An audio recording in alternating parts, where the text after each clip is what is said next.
Le monde se prépare à accueillir l'avènement du troisième millénaire, une célébration qui nous renvoie à un autre événement, la naissance du Christ. La terre d'Égypte a eu le privilège d'accueillir les premiers pas de la Sainte Famille, lui offrant un refuge sûr et chaleureux. Pendant plus de 3 ans, la Sainte Famille a foulé le sol de l'Égypte, passant par des lieux devenus aujourd'hui des lieux de culte ou de pèlerinage. Ce programme suit l'itinéraire de la Sainte Famille en Égypte et nous fait découvrir des lieux parfois très peu connus du grand public. Nile TV présente Le Refuge. Après avoir quitté le site antique d'Héliopolis, la Sainte Famille prit la route menant au site actuel du Vieux-Caire. La légende orale affirme que sur son chemin, la Sainte Famille s'arrêta dans une plaine aride que certains chercheurs attribuent aujourd'hui au quartier de Zaytoun.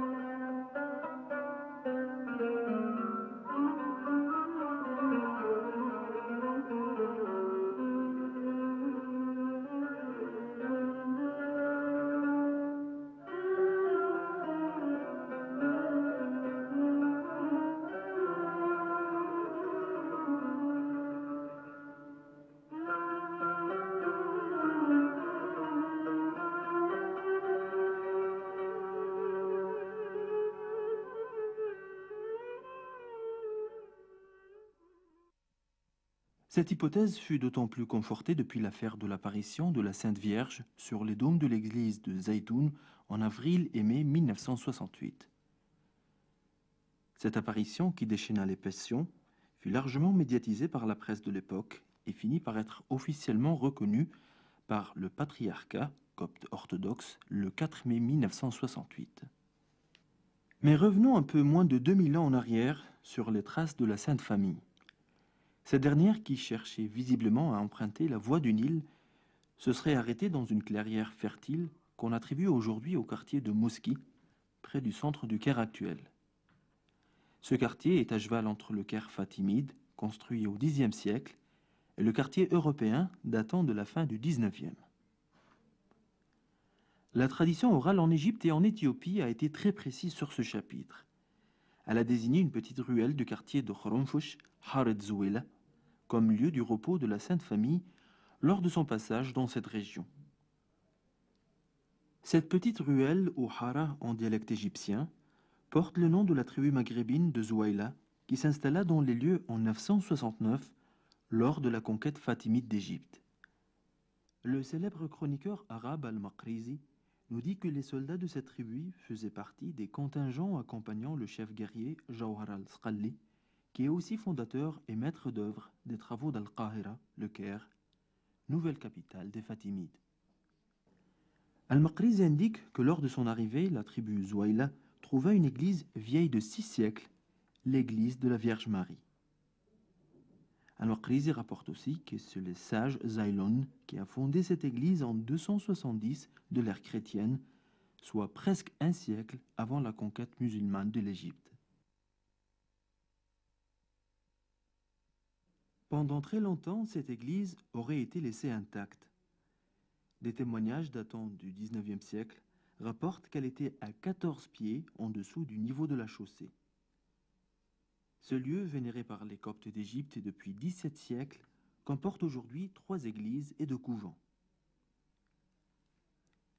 L'élément principal de l'église de la Sainte Vierge est une cour orientée est-ouest, surmontée d'un dôme soutenu par 4 piliers. La séparation habituelle entre les différentes sections par un iconostase ou par des écrans de bois en claire-voie n'est pas rigoureusement appliquée dans cet édifice. D'anciennes descriptions indiquent que le sanctuaire principal ou haïkal était flanqué de 2 autres de chaque côté. Le sanctuaire principal était surmonté d'une coupole reposant sur des stalactites de style arabe. Une coupole munie de fenêtres à claire-voie de style byzantin.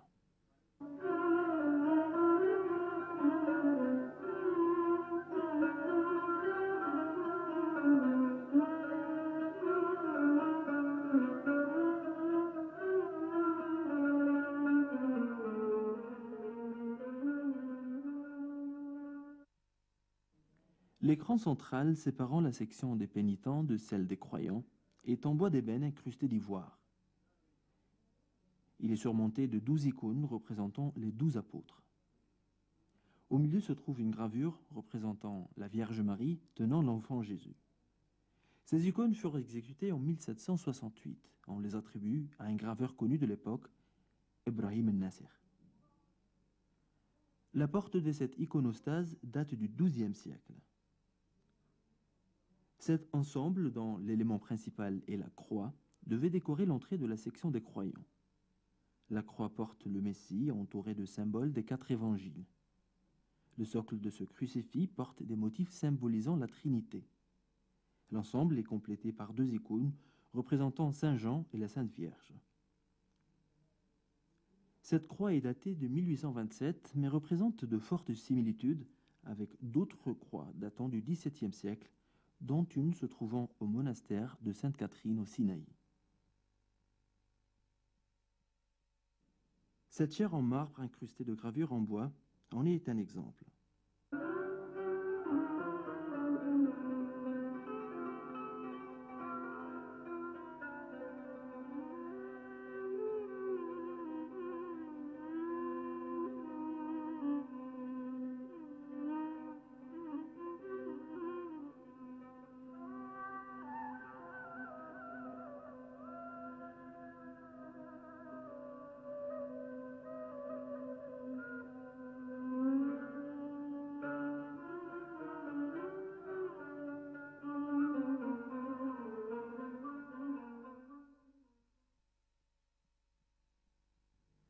Le Haïkal du Nord, au nom de l'archange Michel, est protégé par cette iconostase légèrement incrustée d'ivoire, datant de la fin du XVIIIe siècle.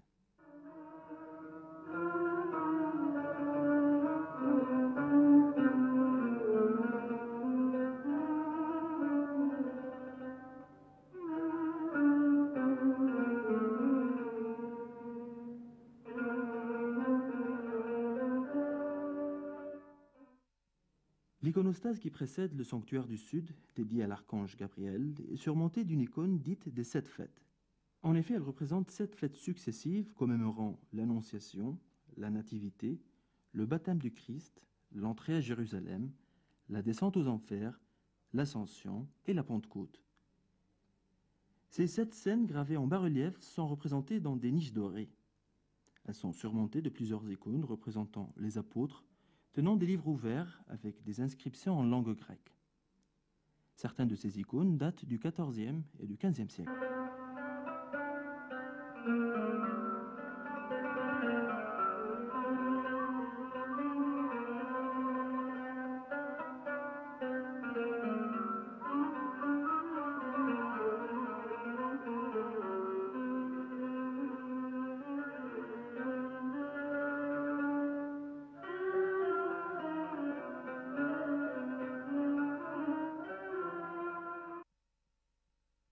En dépit de son aspect très modeste, la paroisse de Harat Zouela possède une collection importante d'icônes, dont celle de la Vierge et l'Enfant Jésus, d'inspiration copte et arménienne à la fois, et datant du XVIIIe siècle. L'icône de l'archange Michel datant du XIXe siècle et l'icône de l'Annonciation datant du XIVe.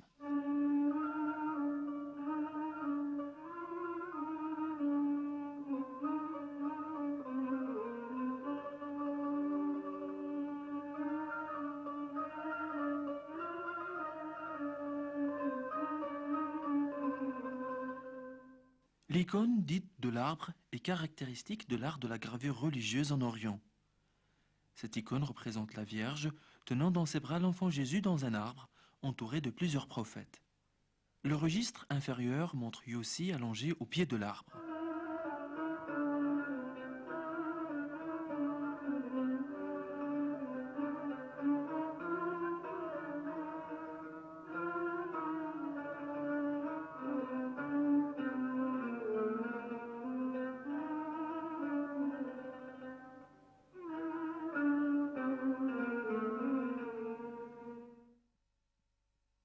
L'église de Harat Zouela a abrité le siège de la papauté pendant plus de 360 ans.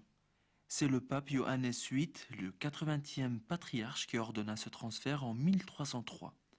Haret-Zouela abrita le siège du patriarcat jusqu'en 1660, date de son transfert à l'église de la Vierge Salvatrice à Haret el-Roum, non loin du centre du Caire actuel.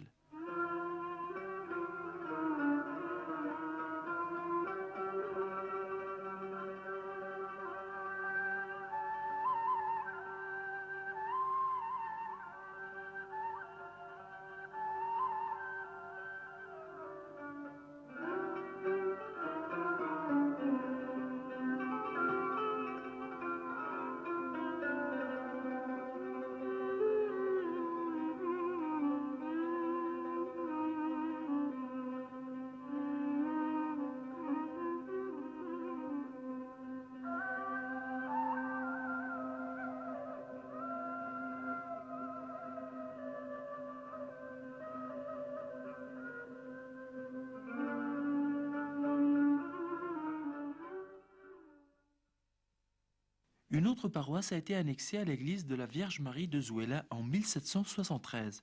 Elle est dédiée à Saint Mercure, connu sous le nom de Abou Sifin, celui aux deux épées. L'élément principal de cette paroisse est encore une fois son iconostase, qui sert de support à des motifs décoratifs perpétuant le signe de la croix. Cette iconostase est surmontée d'une gravure de la Vierge Marie, entourée de 12 icônes représentant les évangiles et les archanges. Cet ensemble date du XVIIIe siècle.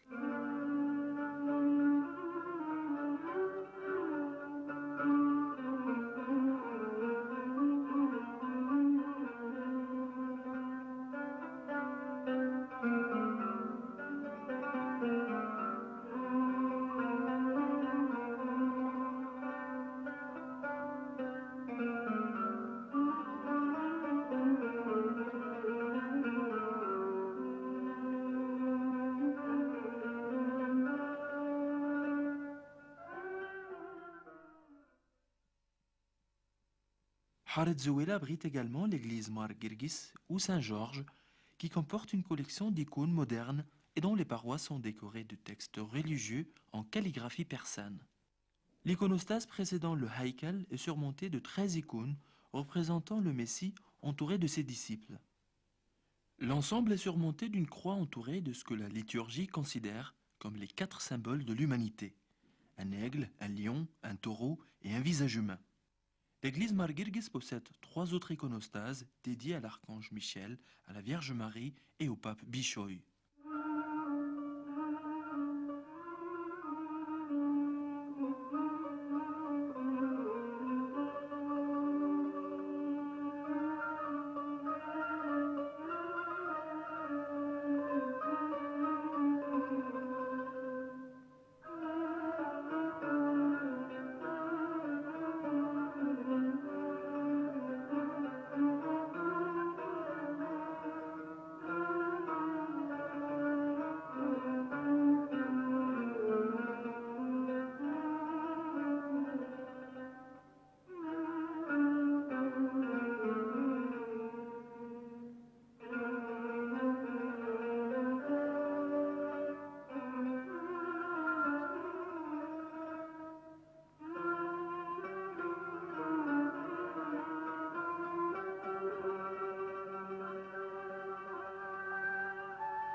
La tradition orale et les écrits coptes n'ont pu s'accorder sur la durée exacte du séjour de la Sainte Famille sur ce site.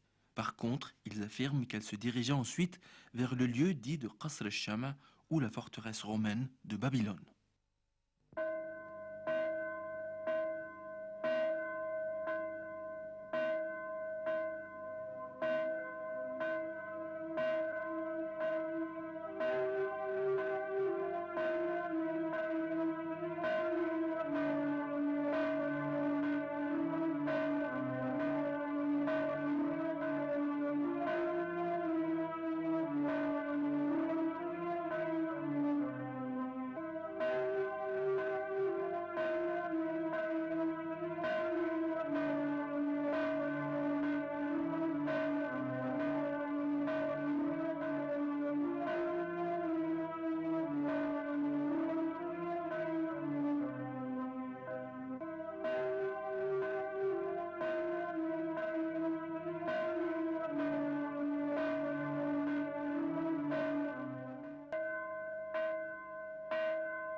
Le monde se prépare à accueillir l'événement du 3e millénaire, une célébration qui nous renvoie à un autre événement, la naissance du Christ.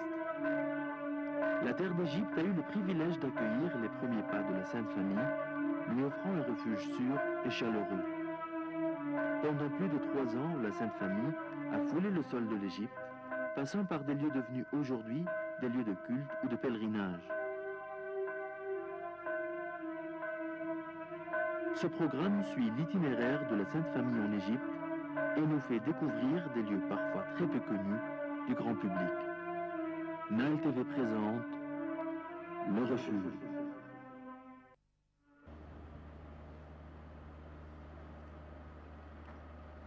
Sur tous les sites visités par la Sainte Famille, des églises furent construites ainsi que des monastères. Au pied de Djebel Qousqam, à l'ouest d'El Qousseya, dans la province de Assiout, la tradition dit que la Sainte Famille résida 6 mois et 5 jours. Aujourd'hui, ce lieu abrite le monastère d'El Muharraq, le plus grand monastère de Haute-Égypte.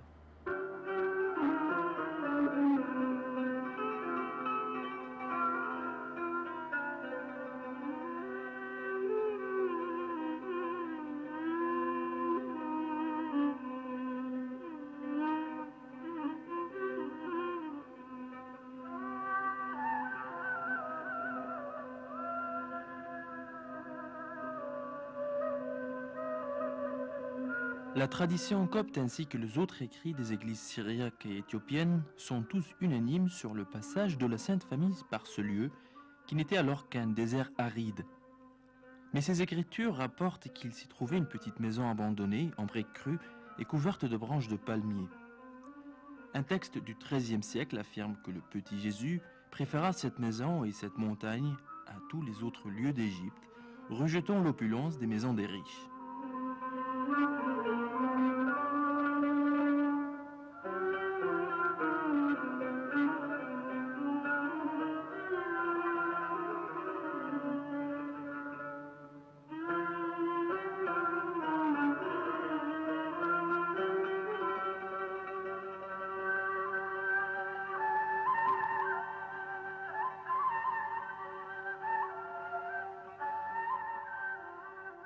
Le mont Qousqam, qui désigne la région désertique entourant le monastère, dérive de l'ancien égyptien. C'est un mot composé qui évoque la sépulture des morts ainsi que les nattes qui les enveloppent. Une appellation qui invoque l'éternité.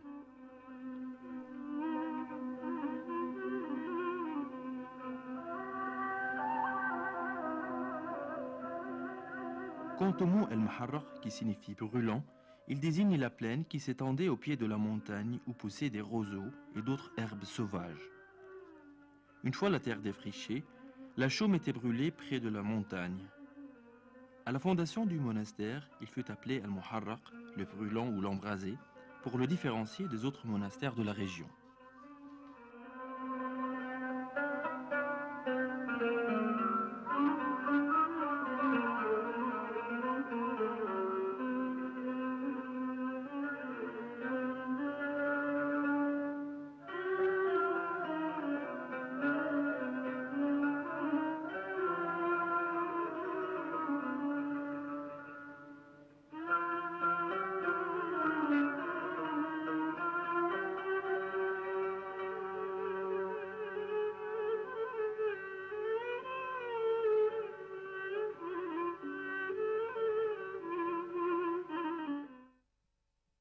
À son arrivée dans les lieux, la caravane s'était arrêtée dans une petite maison abandonnée au pied du mont Qousqam.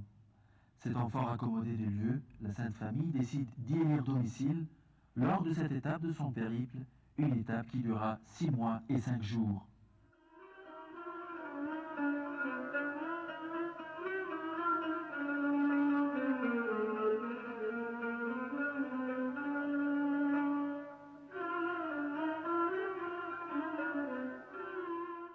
Depuis, ce lieu fut vénéré par les premiers chrétiens, les Coptes d'Égypte, et fut utilisé comme église à partir de la fin du 1er siècle. Au IVe siècle, le monastère est construit tout autour.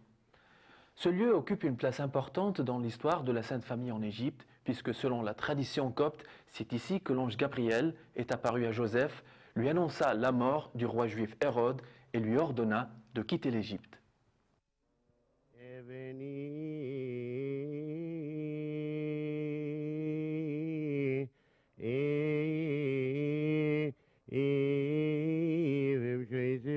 Benoti, Bibantocrator, Eviotim Ben Shoiso, Benoti, Awa Ben Sotireso, Os Biecherestos, Tenshebemotintot, Katovni Ven, Nemedovni Ven, Nemchenovni Ven, Jea Keres Kebadinago, Navshuptinir Aktia Sueron, Akti Tutenegenden Shariata.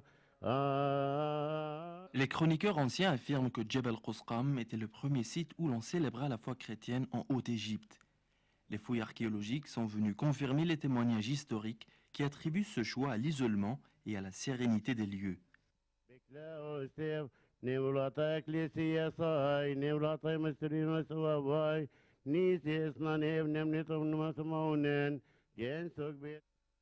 Les plus anciens registres de l'église copte, tels que le répertoire des saints ou le synaxaire datant du XIVe siècle, indiquent tous qu'après sa résurrection, le Christ revint à Djebel Qusqam avec sa mère et ses disciples et consacra l'église le 6 du mois de Hathor du calendrier copte, un acte unique en son genre dans la chrétienté.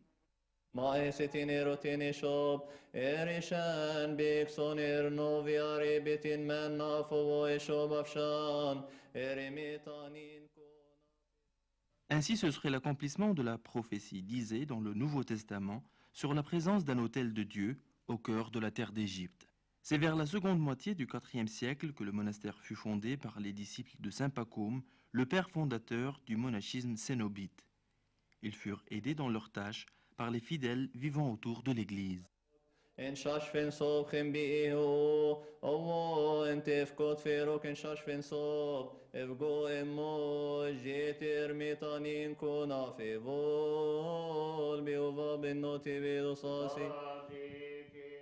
Le patriarche Théophile III raconte dans son célèbre manuscrit qu'à sa visite de l'église de Qusqam en 412, il fut surpris par la simplicité des lieux. Il décida alors d'y entreprendre des travaux d'agrandissement afin de fonder une cathédrale autour de ce sanctuaire. Mais toujours selon son manuscrit, la Vierge Marie lui serait apparue durant ses prières, lui annonçant la volonté de Jésus-Christ de préserver l'aspect original de l'Église comme témoignage aux générations futures de son humilité. Le manuscrit de Théophile III raconte aussi que la Vierge lui parla du voyage de la Sainte Famille en Égypte et lui apprit que la première liturgie avait eu lieu sur un nuage au-dessus de cette petite maison en présence des disciples de Jésus. La structure de ce sanctuaire ne correspond à aucun style caractéristique de l'architecture religieuse copte. Les parois sont vierges de toute inscription, ce qui rend sa datation pratiquement impossible. L'année de l'église fut réaménagée au XIXe siècle afin de subvenir aux besoins des cérémonies liturgiques. Cette née consiste aujourd'hui en 3 sections, comme le veut la tradition copte orthodoxe. Une section pour les croyants, une pour les pénitents, et une 3e aux catéchumènes avant le baptême.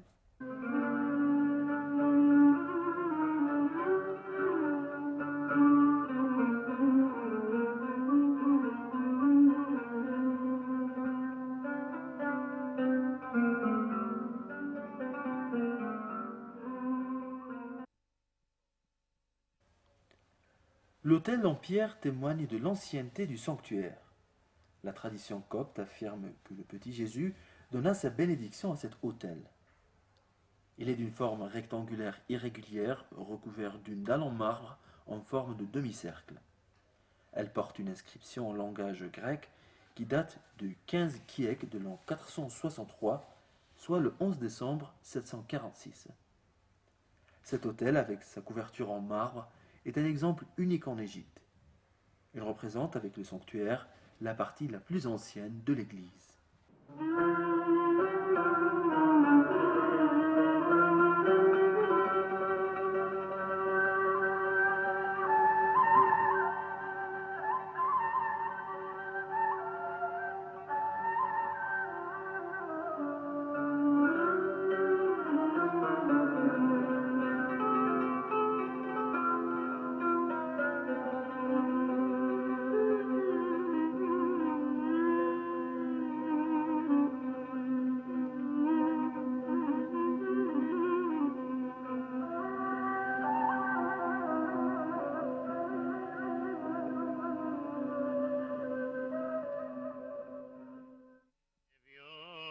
ben shoiso ben noti awa ben sotire so os biecherestos tenche.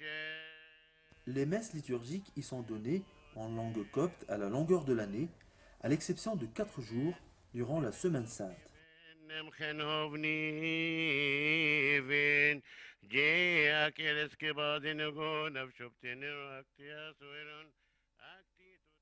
Maesetin erotin shop, erishan bikson noviare bitin men nafo eshob afshan, erimitanin ko nafi folo eshob afshan novirok, en shashfen sobchen biihu, owo en tefkot ferok en shashfen sob, evgo emoj. L'iconostase qui sépare le sanctuaire du reste de l'année est un exemple typique de l'artisanat copte traditionnel. Il est en bois de teck sculpté, incrusté d'ivoire. Il remonte au XVIIe siècle et fut restauré dans les années 40. L'encorbellement des pièces de bois donne une fresque symétrique perpétrant le signe de la croix. On remarque que les 4 coins de chaque croix reproduisent les formes de petits poissons en symbole des 4 évangiles. La porte est surmontée d'une inscription arabe en argent incrusté où l'on peut lire « La paix soit sur le sanctuaire de Dieu, la paix soit sur la Mère de Dieu, Sainte Marie ».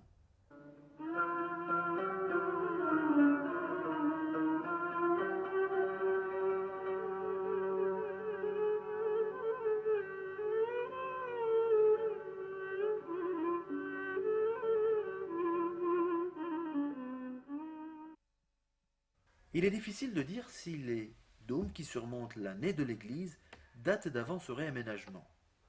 D'autres restaurations ont précédé, notamment au XVIe siècle, lorsque 3 dômes ont été rajoutés au-dessus du plafond du sanctuaire. 7 autres dômes sont venus compléter l'ensemble au XIXe siècle. La voûte de l'église, qui symbolise chez les dévots la voûte céleste, est éclairée par des lampes placées en regard des icônes pour illuminer les visages des saints.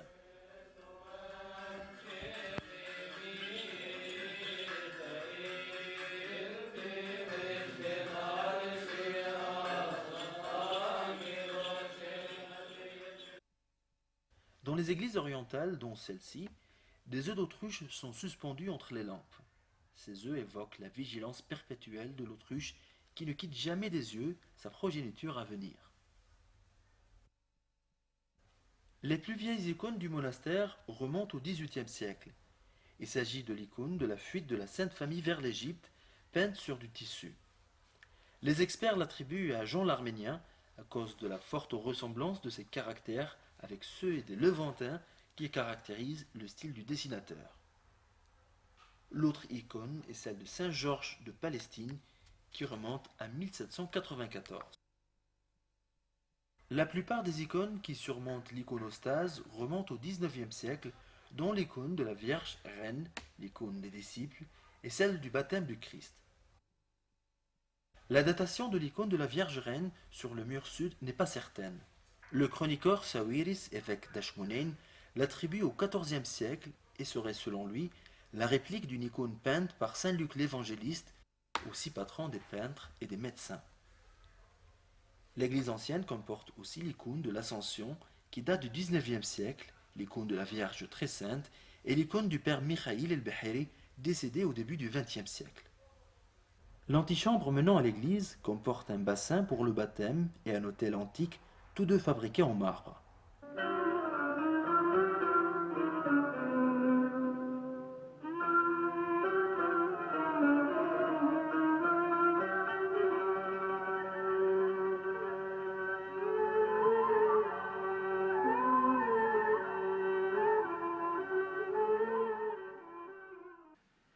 Dans le prochain épisode du Refuge, nous poursuivrons la découverte de ce haut lieu du monachisme copte.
Le monde se prépare à accueillir l'avènement du troisième millénaire, une célébration qui nous renvoie à un autre événement, la naissance du Christ.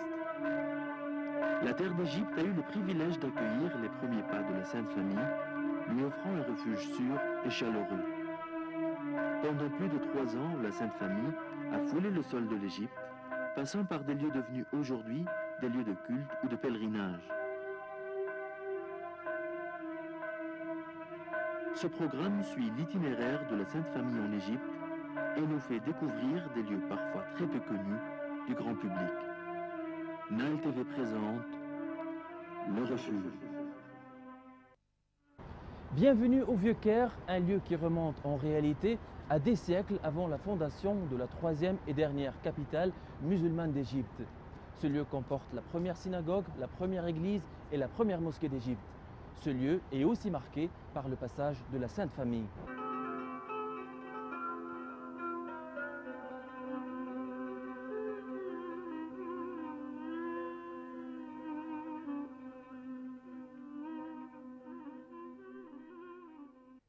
Capitale de l'Égypte depuis plus de 1000 ans, le Caire occupe un site qui a été de tout temps habité. Les traces de la plus vieille agglomération sur ce site remontent au 4e millénaire avant Jésus-Christ. Après les pharaons puis les Grecs, c'était au tour des Romains d'occuper ce site en 30 avant Jésus-Christ. Qasr al-Shama ou le fort de la Chandelle, appelé parfois Deir el-Nassara ou le monastère des chrétiens, est sur le site désigné usuellement comme étant le Vieux-Caire. Il forme, en face de la pointe sud de l'île de Roda, une enceinte fortifiée dans laquelle se trouve enfermé le plus important quartier copte de la ville ancienne. Les murailles sont de construction romaine et passent généralement pour être celles de la forteresse de Babylone, établie dès l'aube de la domination romaine et reconstruite sous les règnes de Trajan et d'Arcadius en 110 et 400 après Jésus-Christ. Cette enceinte est dominée par de grosses tours rondes permettant de l'identifier comme étant le franc de l'enceinte. Cette fortification de style byzantin occupe un emplacement stratégique à l'embouchure du delta du Nil et au point de rencontre des routes reliant la Haute à la Basse Égypte. Les anciens chroniqueurs désignent cette forteresse comme étant le symbole du pouvoir romain en Égypte et le point de rassemblement de ses légions. Sa chute entre les mains des Arabes en 641 marqua la conquête musulmane d'Égypte et la fin de toute une ère. Après cette conquête, ce lieu s'enrichit de nouveaux édifices religieux. C'est ici que fut construite la première mosquée d'Afrique, celle de Amr ibn al-As. Derrière les remparts de Qasr al-Sham se trouve le plus important quartier copte de la vieille ville, un haut lieu de la religion chrétienne dans cette région de la Basse-Égypte, puisque la tradition raconte que la Sainte Famille, durant sa fuite, trouva refuge à quelques pas d'ici.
La chaire originale en bois fut en grande partie démantelée et ses panneaux transférés vers le musée d'art copte du Caire et le musée britannique d'antiquité.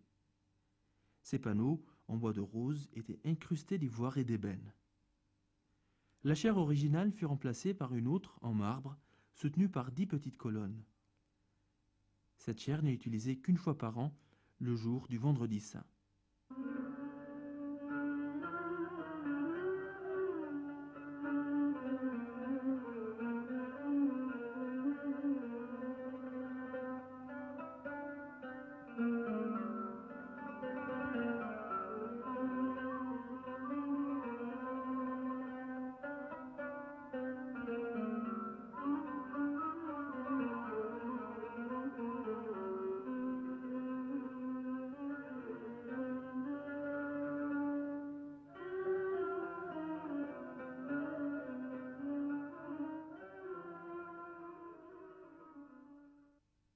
Les icônes qui ornent les parois de l'église datent du XVe, XVIe et XVIIe siècle. Elles représentent le Messie, la Vierge Marie et plusieurs apôtres.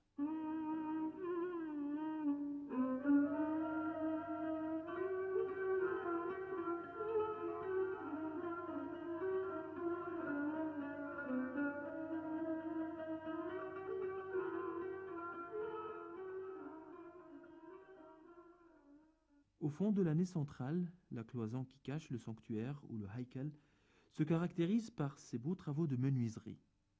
Elle est ornée de motifs polygonaux avec des combinaisons d'étoiles et de croix, percées d'une porte avec un arc et de lucarnes à volets incrustés. C'est la plus vieille partie de l'église. Cette armoire est ornée d'une frise à compartiments avec des panneaux sculptés de figures représentant la Nativité, le dernier repas et 3 saints tirant des chevaux.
Quant à l'autel, il est abrité par une petite coupole portée par 4 piliers.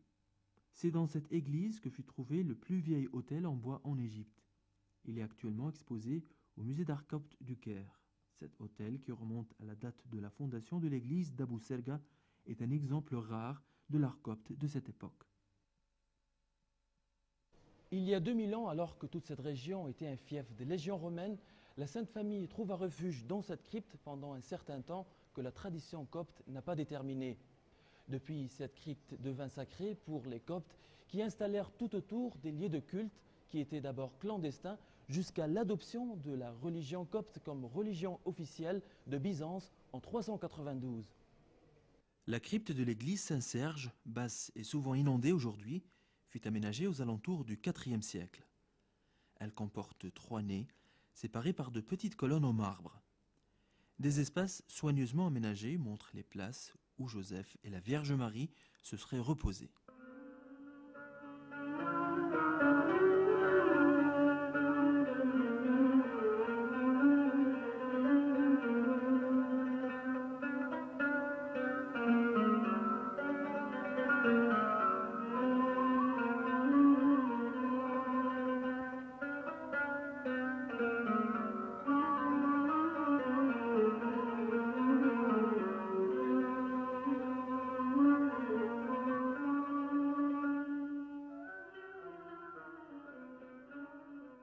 Après un séjour d'une durée inconnue, la Sainte Famille dut quitter les lieux et leurs pas vont les guider vers un nouveau refuge plus au sud du pays, notre prochaine étape de cette série consacrée au séjour de la Sainte Famille en Égypte.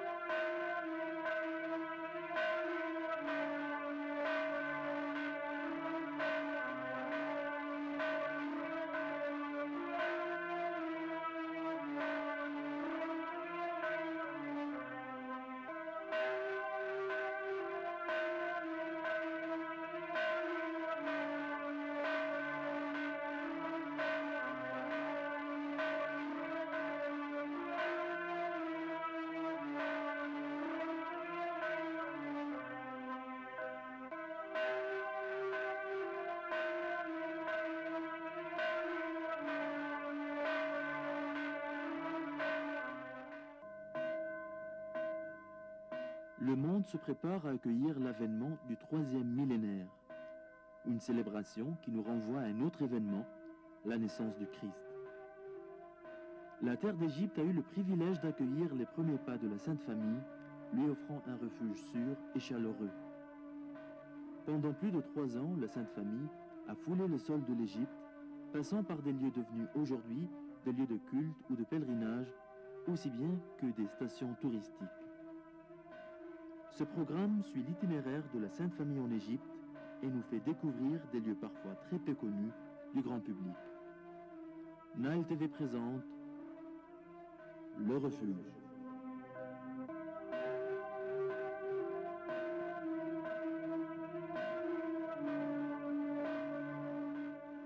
Bonjour, partout où la Sainte Famille est passée, des lieux de culte ont été érigés. Après un bref séjour sur le site actuel de Vieux-Caire, la Sainte Famille s'éloigne de la civilisation pour se réfugier ici près du Nil. Leur passage est marqué par ce charmant édifice, l'église de la Vierge Marie.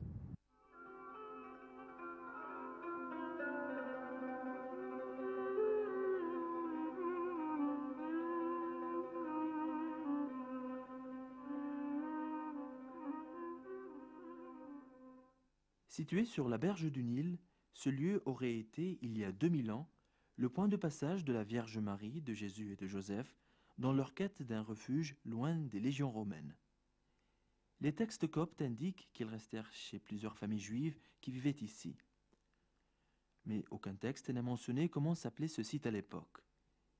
Les plus vieux textes désignant ce lieu datent du XVe siècle. On l'appelait d'abord Al-Martouti, puis Minyat as-Soudan, et enfin Al-Adawiya, qui a donné l'appellation actuelle Al-Ma'adi. Al-Ma'adi est aujourd'hui un quartier résidentiel situé à 11 km au sud du Caire, jouxtant la route qui mène vers la Haute-Égypte. Sa célèbre corniche sur le Nil est bordée d'immeubles modernes qui tranchent avec le quartier colonial bâti par les Britanniques dans les années 20 et 30. L'ancêtre du bâtiment actuel date du VIe siècle, une période qui a témoigné d'ailleurs d'un grand essor dans la construction des édifices religieux. Il n'en reste plus aucune trace aujourd'hui. C'est au XIe siècle que ce lieu fut mentionné pour la première fois dans les chroniques arabes. Plus tard, le célèbre historien Maqrizi, qui vécut au XXe siècle, désigne ce lieu comme étant l'église de Mariam dans la contrée de Adawiya. En 1638, un pèlerin chrétien indique avoir visité ici Deir el-Adawiya, ou le monastère de Adawiya. Tous les documents ecclésiastiques désignent l'église comme telle sans qu'elle n'eût jamais abrité un monastère ou hébergé des moines.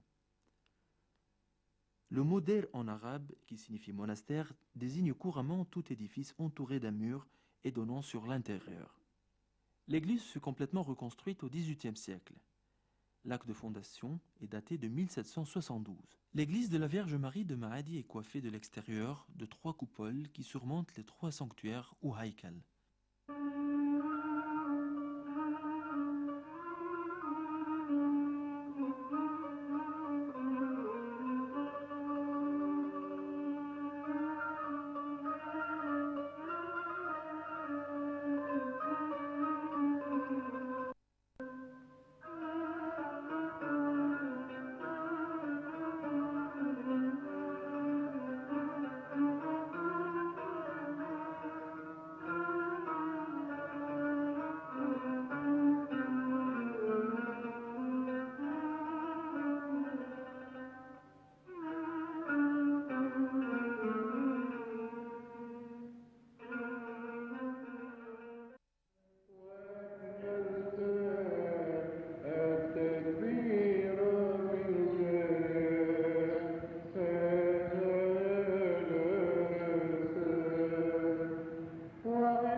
Les icônes qui ornent le narthex de l'église représentent Sainte Damienne et les 40 Vierges, Saint Paul et Saint Antoine, les pères du monachisme, ainsi qu'une scène représentant le refuge de la Sainte Famille en Égypte.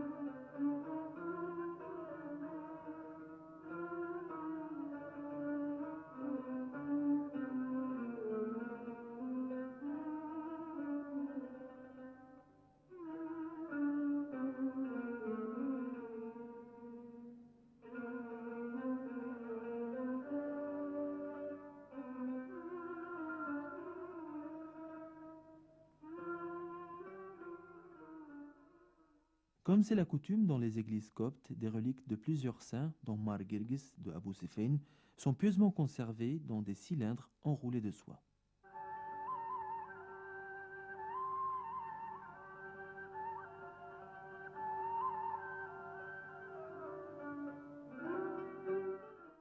Un des événements exceptionnels survenus sur ce site est la découverte en 1976 d'une Bible flottant sur le Nil devant l'église et ouverte sur une page du livre d'Isaïe où l'on peut lire dans le verset 19 « Béni soit l'Égypte, mon peuple ». Cette Bible est actuellement conservée dans une petite vitrine accompagnée d'articles de journaux avec des témoignages confirmant cette trouvaille.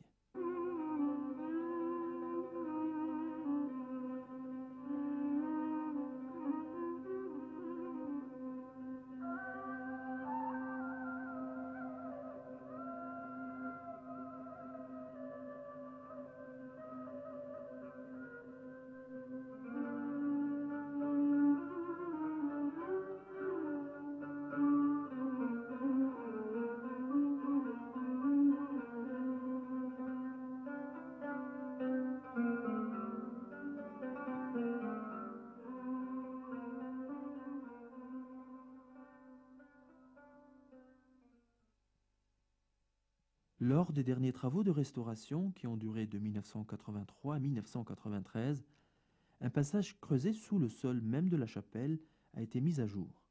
Il devait vraisemblablement mener à une embarcadère qui aurait servi à se rendre sur l'autre rive du Nil où se trouve l'église Abou Sefein à Tamon.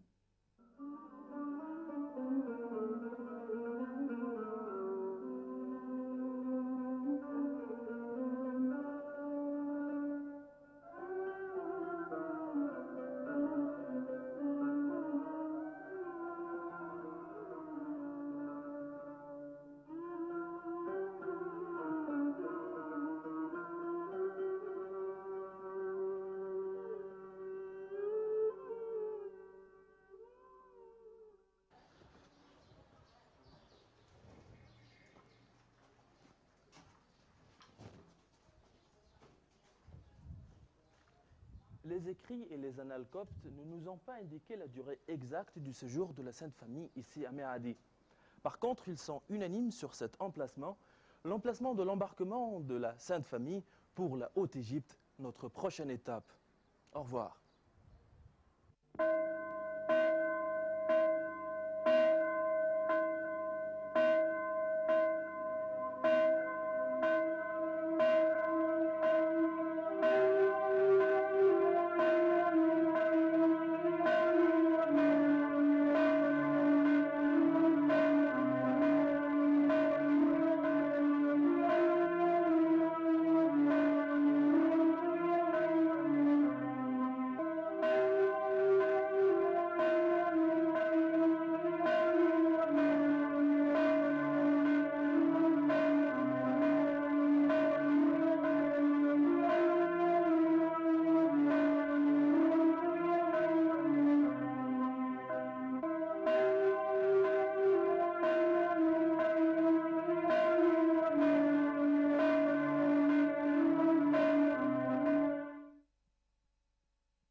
Le monde se prépare à accueillir l'avènement du 3e millénaire, une célébration qui nous renvoie à un autre événement, la naissance du Christ. La terre d'Égypte a eu le privilège d'accueillir les premiers pas de la Sainte Famille, lui offrant un refuge sûr et chaleureux. Pendant plus de 3 ans, la Sainte Famille a foulé les sols de l'Égypte, passant par des lieux devenus aujourd'hui des lieux de culte ou de pèlerinage, aussi bien que des stations touristiques. Ce programme suit l'itinéraire de la Sainte Famille en Égypte et nous fait découvrir des lieux parfois très peu connus du grand public. Nile TV présente Le Refuge.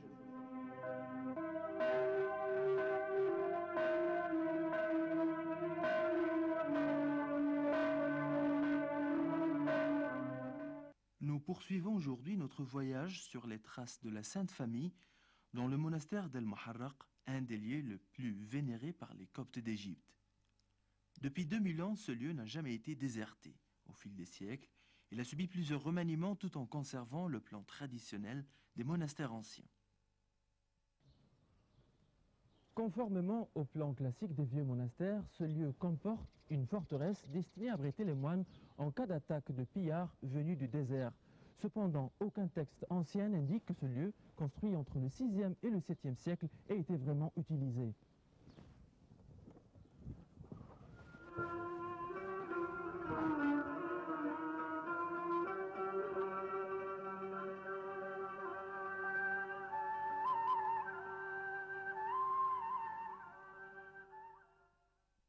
Le plan de ces donjons, qu'on appelle ici forteresses, est importé d'Asie mineure. Le bâtiment est de forme compacte et carrée et est muni d'un pont-levis qui est hissé en cas de siège. On accède à la passerelle grâce à un escalier de plus de 6 mètres de haut. Le donjon, composé de 3 étages, est d'environ 17 mètres de haut. À l'encontre des autres bâtiments, tous les éléments du donjon doivent répondre à un besoin de sécurité. Les fenêtres y sont conçues de façon à ne donner accès que de l'intérieur et de faire obstacle à tout projectile venant de l'extérieur.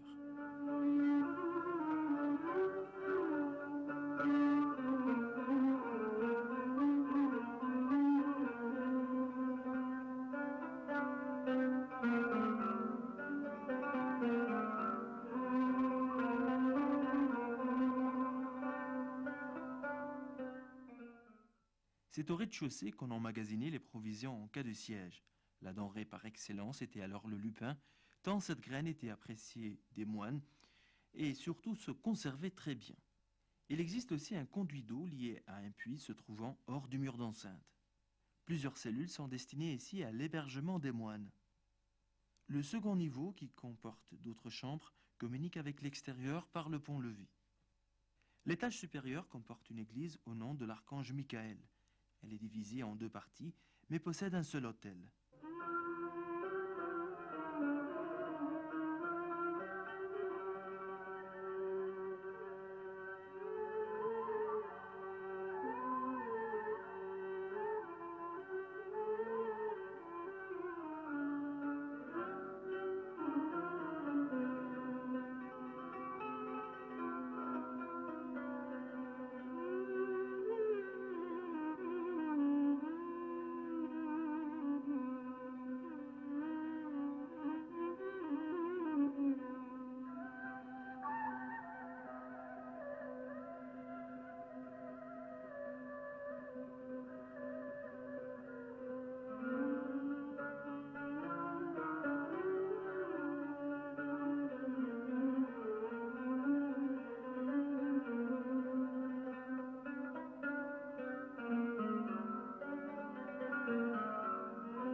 Deir al-Muharraq comporte une série de chapelles et d'églises.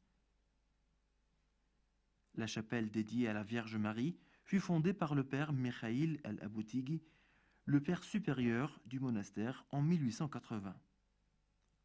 La date de fondation et le nom de son fondateur sont gravés à la suite d'un hymne à la gloire céleste.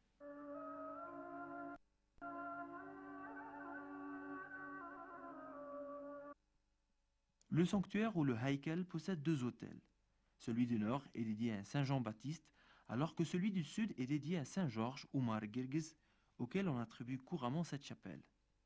Cette iconostase de style byzantin, offert par un homme d'origine syrienne, a été fabriquée au XIXe siècle par deux célèbres chefs artisans de la ville de Jérusalem.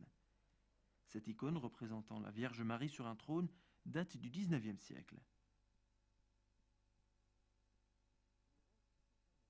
Les restes de Saint Mikhaïl el-Beheri furent transportés ici en 1993, 3 ans après la restauration de l'église. Le baptistère adjacent à la chapelle donne accès à un caveau qui comporte les dépouilles de tous les moines qui ont dirigé le monastère au XXe siècle.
Cette chapelle, dédiée aussi à la Vierge Marie, est plus récente.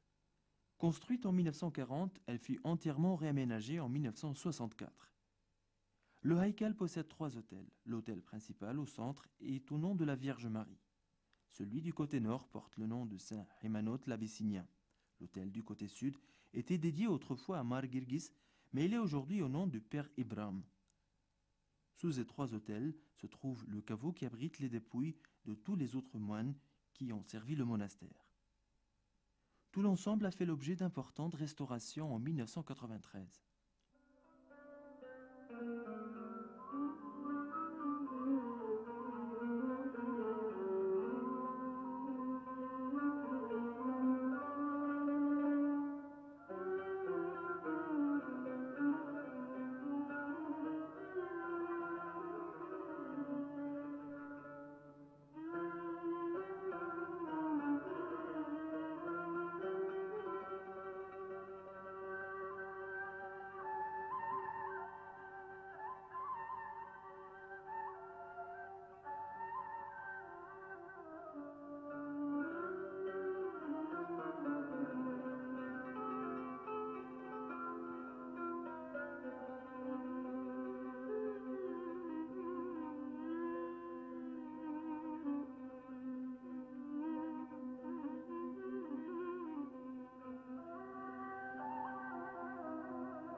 Cet immeuble, à l'allure profane qui tranche avec le reste des lieux, sert à accueillir les visiteurs de marque comme le pape et les évêques.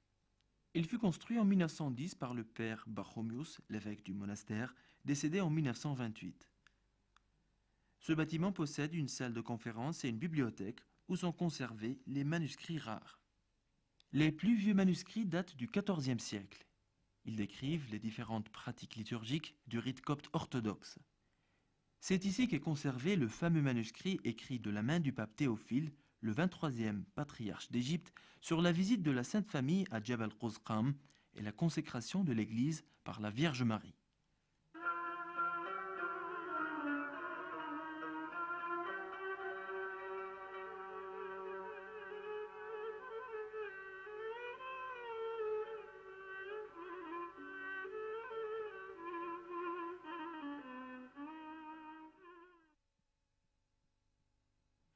La vie dans ce monastère n'est pas uniquement centrée sur la religion. Chaque moine doit s'acquitter d'une tâche à caractère profane, comme l'agriculture,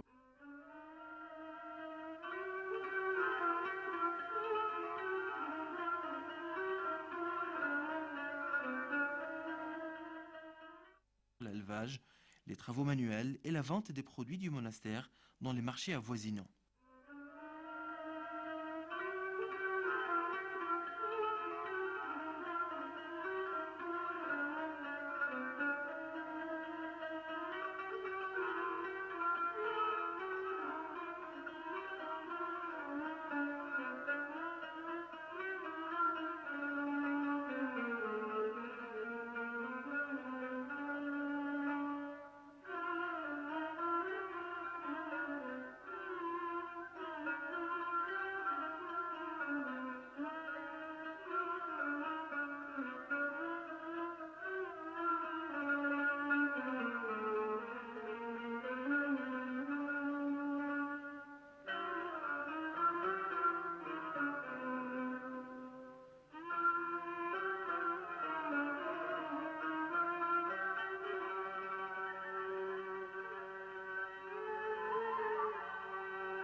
À la fin d'une longue journée de prière et de travail, les moines se réunissent pour une dernière prière dans ce monastère où la messe se tient quotidiennement depuis 2000 ans.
C'est ici, près de Djebel Qusqam, que la Sainte Famille arrêta sa progression après avoir reçu l'ordre de rebrousser chemin et de quitter la terre d'Égypte.